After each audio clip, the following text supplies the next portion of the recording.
Hi business owners, Hanif here from the Golden Nuggets podcast. If you haven't heard already, we recently launched the Podium and it was well received. So the Podium is a community where you not only learn from us but also other business owners in the community. On top of that, you get to be featured for one episode on the podcast itself, to share about your business and promote the campaign that you are running. To be a part of the Podium, you simply need to sign up at tgnpodcast.com/thepodium. So this $250 startup price offer is only valid for the next 10 sign up. So see you on the Podium. Hey everyone, welcome back to the Golden Nuggets podcast. My name is Nazreen and I have Ame with me. And today we have a special guest, someone that we met in the Mendaki event. Well, it's quite spontaneous that he sat on our table. I mean, we happen to be on the same industry. I guess that's how they segment their tables. And based on his LinkedIn profile, he is a board member of many organizations. Aside from that, he's an investor and technopreneur. We have Mr. Wahab Yusoff in our podcast. Thank you. Hi. Assalamualaikum for coming. Waalaikumsalam. Waalaikumsalam. My pleasure. Yeah. Okay, Mr. Wahab. Perhaps for our listeners who don't know, can you share who you are, what you do at the moment? Okay.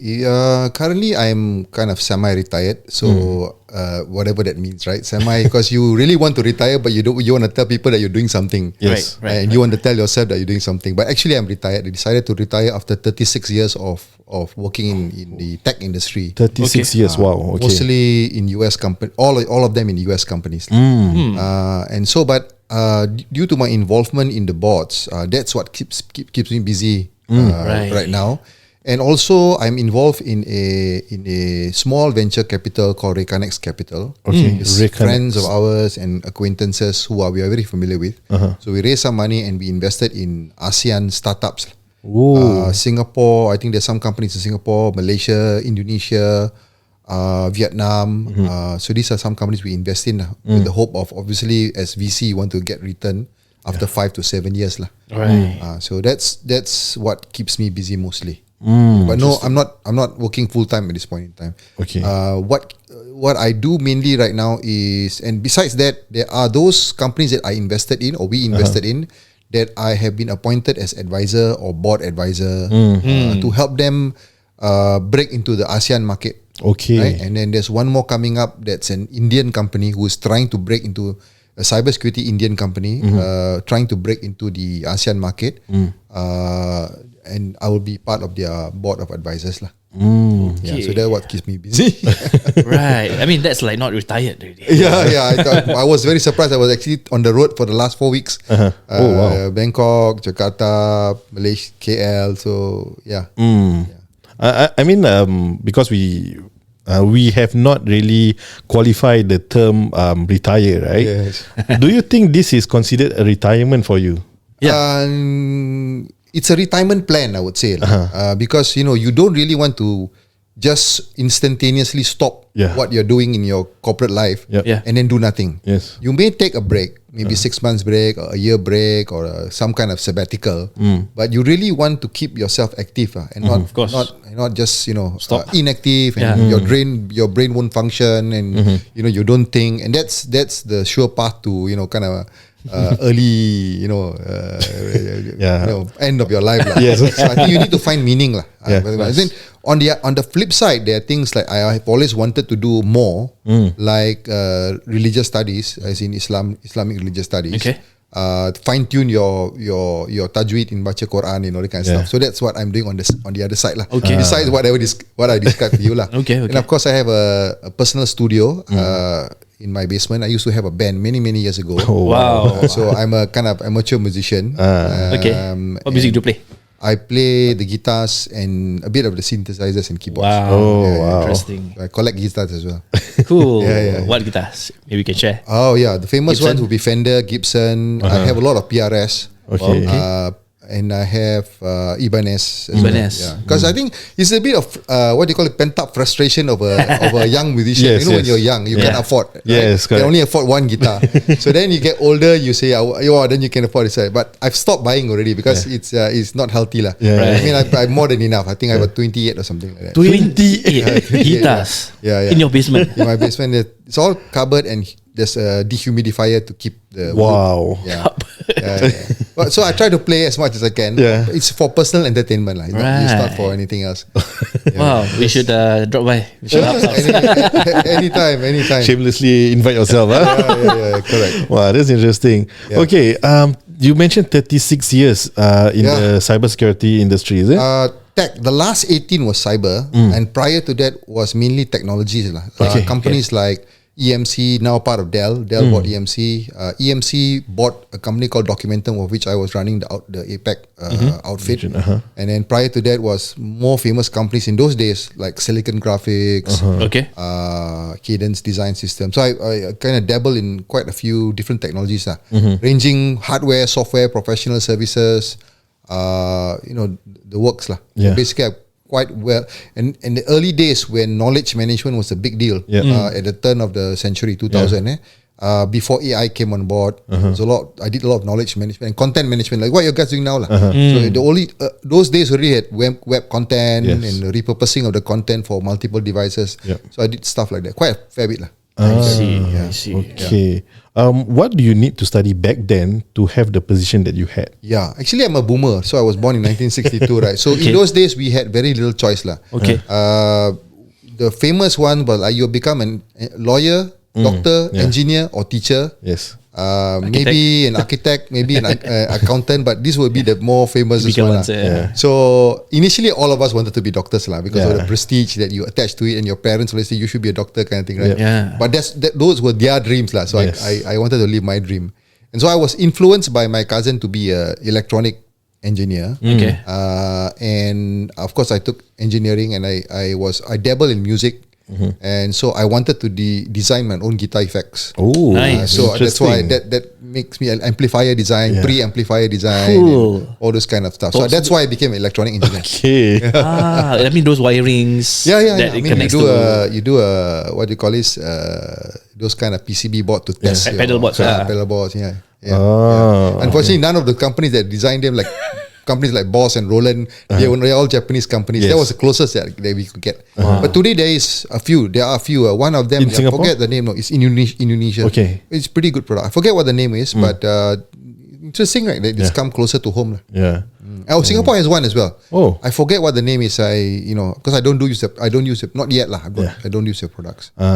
So that 36 years mainly in US companies, both East Coast and West Coast. There's a difference between cultural difference between US companies that's out of Silicon Valley and companies out of the West of the East Coast, New York, New Jersey. They are more harder mentality, but very very blunt and in your face, but very honest. Whereas California companies are everything's great, everything is fine, it's all good, but it may not be good lah.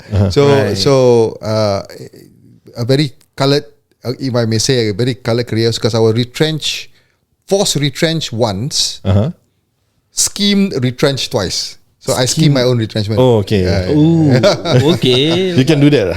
Well, part of the management and leadership is to make yourself redundant, right? So that you can't hold on to power for too long. Yes. You need to give others a chance to come out, especially if the company is small or small-ish. Yes. So that's one. Two is that there's always a financial remuneration attached to that, right? Yes. And then if you think that you've outlived your stay, you kind of bored, because technology moves very fast. Yes. If you stay too long in one company, you may be stigmatized as being, you're a hardware engineer, that's all you do.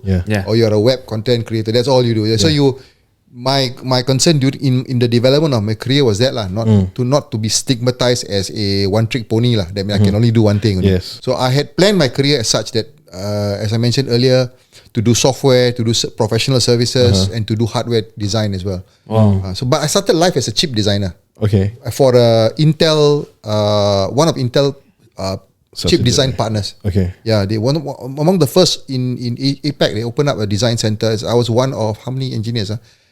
the only Malay, two Malays. I brought in the other one. Out of 30 engineers, there were only 2 Malays. Oh, Yeah. wow. Cheap. The rest are ASIC. the rest are expats. The rest are Singaporean, Chinese. Oh, One Singaporean. or two expats. One or two expats. Yeah. So it's called application specific IC lah in those days. AI ASIC. Still, they still are. But it's much more complex and complicated compared to my time lah. But that's how I started life lah. And by doing chip design, you understand a lot about technology. Yeah. Because you have to know exactly the workings of Each and chip every component. at the assembly level, at the wiring level. Yeah. So you teach yourself lah. What the university don't teach you. Wow. Yeah. So you find your way lah. You find your way. Yeah. Basically, you find your way. Yeah. When did you start your career in I graduated in 87. 87? So I started work in 87 lah. Yeah, because I think me and Hanafi, we were in the same engineering school in Temasek Poly, and I feel what I learned is knowledge that I believe what you studied at that point of time back in 87. Probably. And we studied it in 2006. Yes, I'm not surprised lah. I'm not surprised. Yeah, so you knowing that technology have moved so fast and technology generally moves very fast, right? Schools nowadays also teach basically like the basic fundamentals of for example, designing a circuit board and all this, right? Do you feel that this is now a redundant curriculum in a school, or do you think it could be better? I don't think it's redundant. It's just that the older knowledge, take for example programming, C++ programming, it is now gone down to schools because that's how the world works. So students get exposed to programming at a very young age. Yeah. So it is not the capacity of young people to learn is amazing. Yeah. If you are interested and you are motivated and you are given a platform, you can learn many things. You can be a person of many skills and talent lah. You just have to expose yourself to it and then just practice and do what you're supposed to do. But back to your question, I think a lot of the fundamentals still remain. Let's say fundamentals of engineering still remain. The most important part of learning engineering, as you were in engineering school, is the training of the mind. Right? It's you may not in the end practice as an engineer. Let's say you're mechanical. Some of my friends, one of my friends was a civil engineer. One of my best friends, civil engineer. When he graduated with me, civil engineering market was really bad. So he was earning something like $800 per month, and of course that's not sustainable lah. Yeah. So he decided to further his studies, do a masters in AI in UK, and then I managed to pull him back to become what they call a regional SE, systems engineer with Silicon Graphics, and he's not looked back since. So he from a basic civil engineer, he's now become a electronic type software engineer, hardware engineer, but he was trained, right? You trained in mathematics, you're trained in systems, you're trained in how to solve problem. The problem solving skill, specifically, I think engineering teaches problem solving skills. How you look at problems, and so you see this characteristic in boards, because in a board you will see some people who are accountant, some people who are maybe journalists or more on the soft arts kind of scene, social type of studies, So you will see the engineer always so at the end of the day, what's the problem and how do we solve it? Whereas the other people who come from social science or whatever they like to talk about philosophy of it, the motivation of it, and all that, which is good because you need varied views in the board. Yes. But so I hope that gives you a bit of smattering of what I was exposed to lah. Maybe in a long-winded way, but that's what it is. So 1987 to you were in the industry for about 36 years in total. Yeah, about 36. 87 to now lah, to 2023, right? About 36 years. Yeah. And you have definitely seen the Asian economic crisis, the 2002-2003 SARS, 2007 Lehman Brothers. you basically have seen a lot of recession. And I feel like right now, technically last year we are in a technical recession, but right now it looks like people are going to announce it. For you personally, having gone through different recessions in the past almost 4 decades, right? How do you think people can actually prepare for this period, whether or not they are in the peak of their career, or whether or not they are still holding to their 9 to 5, or they are running their own business? I tell you what has helped me lah, because everybody goes through this at some some dips in their life or their career, we as Muslims need to always refer back to our religion. That's my experience. I can only speak for myself. Okay. Is that the religion teaches you to be resilient, patience, bersabar, right? And berusaha, and then tawakal, right? Yeah. So that has always helped me lah, because in one of the financial crises in the 1998, 1997, 1998. So that was the first time I was retrenched lah. After working 5 years for Silicon Graphics, I was retrenched. That was the first retrenchment. The first retrenchment of the few that I had lah. So the company was in a perfect storm, right? Company wasn't doing so great. Crisis came, first the Thai baht crash, Malaysian ringgit crash, and so on and so forth, and then it was a domino effect. And so as such, I was retrenched under the standard downsizing lah. So American companies typically, it's about top line and bottom line. The moment you're not making money, they'll just cut costs. How you cut costs? One of the easiest thing to do is to let go of people lah. Especially if you're listed in the stock exchange. So then your stock market value will come up again, because people are seeing that you're taking action to stop the costs, cost runaway. And so that's what happened to me lah. But I didn't take it very well, to be honest with you. I was very angry about it because I was a top performer. So even if you are a top performer, you can be retrenched. Wow. Just be aware of that, because that's life. Nobody owes you a living. I can advise your listeners, nobody owes us a living. You got to make sure that you look after that. So back to your question, resiliency lah. And then I think our belief system is good because it helps us to be more resilient. But be careful not to, if I were to advise anybody, be careful not to say to give up on the world, because God didn't say to give up on the world. God said you have to push and try, and you'll find your swim lane. So I tried many things lah. I'm of course, and fortunately, some people found out that I was available, and it was odd because I was retrenched, but I haven't left the company yet. Some headhunter searched me and said, "Oh, you got a chip design background. We're looking for somebody like that. Join." So I joined the next company at 30% increase in pay. Wow. And I got the retrenchment benefit for the first one. So it was a kind of a windfall lah. So alhamdulillah, I mean, you never know lah. You just have to, am I lucky? Yeah. I mean, lucky lah. I mean, this one rezeki di tangan Tuhan kan. So you just have to push for it. And when I was retrenched, I had 3 kids. My youngest kid was not even 1 year old.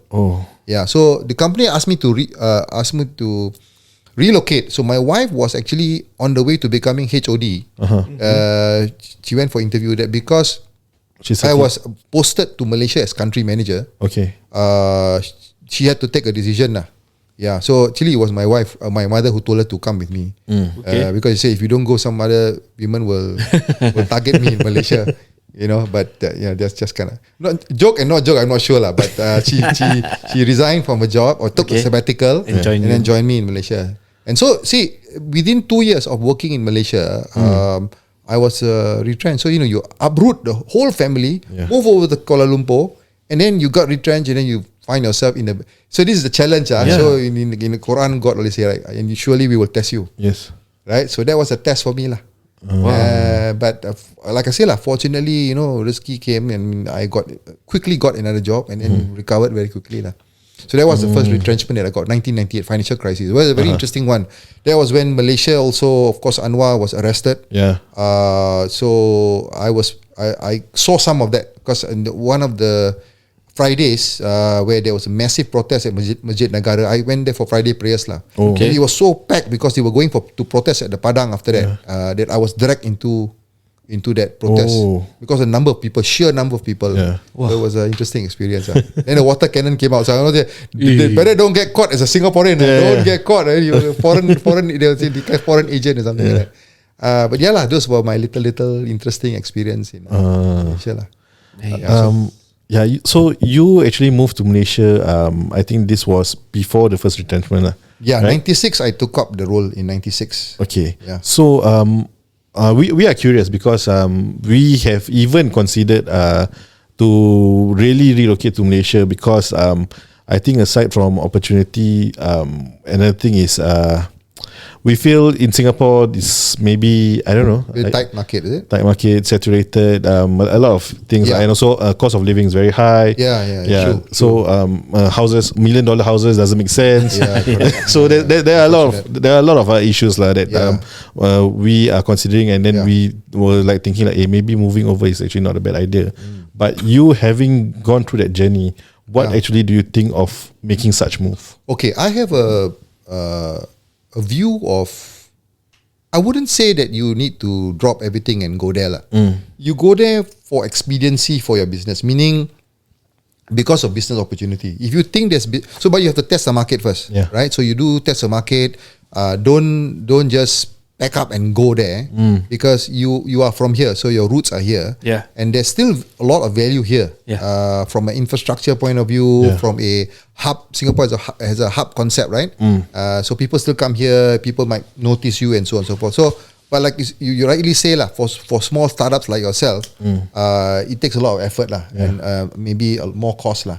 So I would suggest that you don't see it as like macam a hijrah, you to leave everything and go there. It's not that. It's just that if Malaysia presents an opportunity for you, because there are in fact opportunities, or Indonesia for that matter, you should spread your wings, Right. but do not just do not cut ties. Do not just kill your operation here or something like that. So always have a foot in here and foot there, because you never know. Right? You never know how your fates and fortune. And then of course the cultural nuances and businesses in Malaysia is a bit different from here, right? From Singapore. There they value trust based on relationship lah. Okay. So there are some, of course, I mean, I operated in Malaysia even before moving to Malaysia. I was already doing a lot of business in Malaysia. I had a distributor, I had a reseller and all that. So down there, you need to sometimes know some people lah. So in these days, I'm not sure whether it is true now. It is very much know who versus know how. Okay. Right? So you connected, your network, you open doors, right? And then as long as your technology or your product or service offerings work, if the person trusts you, then of course they will give you the opportunity lah. So you need to find that lah. And that will determine whether you should really make the move. So you probably want to do it in phases. Right. First phase, you just test, see who you can talk to, who can open doors for you, and then you test ground, and then look, for example, your viewership might increase. You never know. And if it does, then you might instead of investing here, you put more investment there lah. Right. Provided you've done that first phase, second phase kind of thing lah. Right. So take that. That would be a standard business plan. Business plan 101 lah. Right. Because at the end of the day, if you're talking about business and not personal, what makes your business profitable? That's what you want, right? So I would suggest that versus kind of like drop and go. That is in terms of business. What about family wise? Because you mentioned at that point of time you have 3 kids. One of them, I think when you were there, your last one was born, was it? You were born here, and then we moved. Born a few months, about 6 months, I think. Then we Wow. baby. 6 months, That's right. 6 months, baby. 6 months, So how was was there any stresses to the to your direct family nucleus? Well, the family actually enjoyed it very much. Number one, Malaysia and us, we were all once part of Malaysia until we were kicked out in 65, right? So from a settling in point of view, no problem. One, we got relatives there, cousins, uncles who when we split decided to move up. And so fortunately for us, there are relatives there lah. And so that kind of renewed that relationship, because otherwise they would have to come down to Singapore very frequently, which they did. But now I'm there, so now other people have reasons. Other members of families in Singapore have had reasons to go up and visit. So that was advantage to the family as a whole. In terms of lifestyle, very much not much difference lah. No much difference. There were little nuances that were different in terms of how businesses conducted themselves, how services, government services like utilities and paying your bills, a bit more relaxed than Singapore lah. They are more forgiving, which is a good thing, right? So they are more I would say they're more empathetic to if you were late payment, for example. In those days lah. Now I'm not sure lah. But it was culturally there was no culture shock lah. There was no culture, no difference there lah. And anytime when I was there, Mahathir was in power, and so he started the multimedia super corridor. I got involved in that because my chairman, or rather my CEO or COO, became one of the key advisors to the multimedia super corridor. So I was very much entrenched in that, and there were, I got to know people and so on and so forth. Right. This is in KL. In KL, yeah. Okay. 1996, 97. Yeah. Okay. It's an interesting journey, especially. I mean, you just shared the. I wouldn't say the first part of your life, but the earlier earlier days lah. Earlier career. I think we move on to part 2 for us to understand more about how your career eventually evolved. Sure. Okay. Alright, so guys, I hope you enjoyed the part 1 with Mr. Wahab. I think one thing that I catch in this episode or part 1 is being resilient. Yes, because that comes back to our roots, and I think it gives us that belief that we can do something that we want. Yep. So with that, let's proceed to part 2. Bye bye.